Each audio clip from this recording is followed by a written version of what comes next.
Bonjour à tous, c'est Jean-Luc Roux sur sa chaîne YouTube. Aujourd'hui, nous allons parler de l'INRED qui finalise son plus gros contrat dans le domaine du spatial.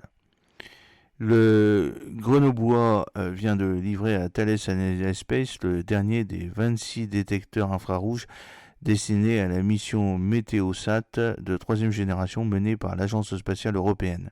Ce contrat représente une valeur de plusieurs dizaines de millions d'euros. L'INRED, spécialiste des détecteurs infrarouges de haute qualité pour les marchés de l'aérospatial, de la défense et des applications industrielles, vient de boucler son gros contrat à ce jour, le domaine du spatial. La société grenobloise a récemment livré à Thales Alenia Space le dernier des 26 détecteurs infrarouges modèles de vol destinés à la mission Météosat de troisième génération MTG. Le programme de l'Agence spatiale européenne ESA, d'une durée opérationnelle de plus de 20 ans, ambitionne de révolutionner la surveillance du risque de tempête et d'améliorer les prévisions météorologiques. Ce contrat d'une valeur de plusieurs dizaines de millions d'euros a démarré en 2024 quand l'IRED a commencé des études technologiques de pré-développement suivies en 2021 par une phase de conception et de production. Opérée par EUMETSAT, l'agence européenne de satellites météorologiques, la mission MTG a pour objectif de garantir la continuité des données utilisées pour les prévisions météorologiques depuis l'orbite géostationnaire, et ce pour les 2 prochaines décennies jusqu'à l'horizon 2040. La mission met l'accent sur la prévision à court terme afin d'anticiper les événements météorologiques graves dans le contexte actuel de changement climatique. Le système complet est basé sur une série de 2 types de satellites, 4 MTG-I majeurs, MTG-I, et 2 MTG sondeurs, MTG-S.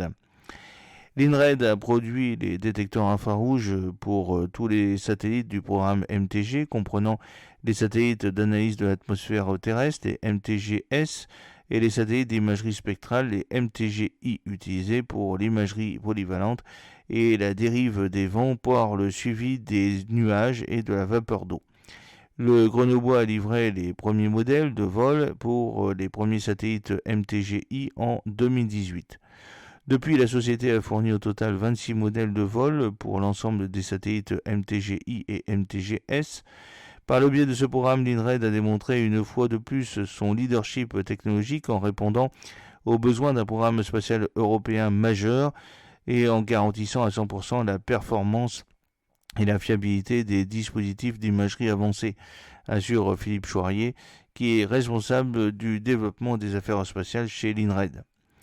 Pour les satellites MTG, l'INRED a dû relever de nombreux défis, mais les performances des détecteurs infrarouges ont dépassé les attentes, selon la société, notamment en termes de rapport signal sur le bruit, la linéarité, opérabilité, la précision de la réponse spectrale et de fonctions de transfert de modulation MTF sur l'ensemble du spectre électromagnétique depuis les ondes courtes SMIR, SWIR, jusqu'aux ondes très longues VLWIR. On note en particulier un fonctionnement des détecteurs infrarouges dans la gamme spectrale VLWIR jusqu'à 15 micromètres, avec un faible courant d'obscurité, un courant indésirable qui circule dans un dispositif en l'absence de radiation incidente, et l'opérabilité ultime de détecteurs à la température nominale de fonctionnement du système.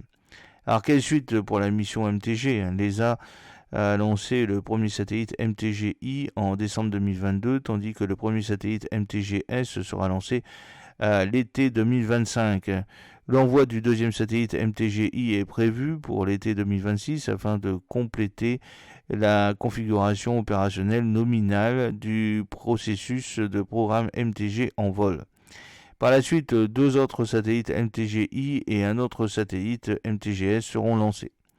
Dans le même temps, il est prévu de lancer des premières études technologiques sur les satellites météorologiques de nouvelle génération. Les premières études devraient débuter dans la seconde moitié de la décennie actuelle afin que les satellites puissent être lancés vers 2040 en vue de remplacer dans la continuité la génération actuelle des satellites MTG. J'espère que cette petite vidéo vous a plu. N'oubliez pas de cliquer sur le pouce pour la promouvoir, de vous abonner si ce n'est pas encore fait et de partager cette vidéo sur vos réseaux sociaux. A très bientôt, fidèlement Jean-Luc O.